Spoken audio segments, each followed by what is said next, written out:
Polis aydın. 20 yıldır. Aynen. Bismillahirrahmanirrahim. Peygamber Sevdalıları platformu tarafından düzenlenecek olan Mevlid-i Nebi etkinliğine İttihadül Ulema olarak da bu yılda destek veriyoruz.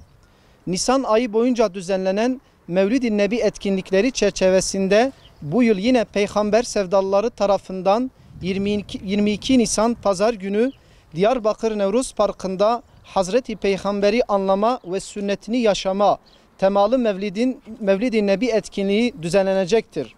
İttihadül Ulema olarak bu etkinliğe önem veriyor. Özelde üyelerimizi, genelde tüm halkımızı bu etkinliğe katılmaya davet ediyoruz.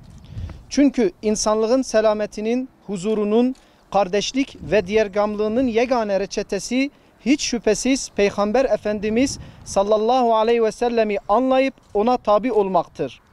Ve bu tür etkinliklerde Peygamberimizi tanıyıp onu anlamada etkisi de çoktur.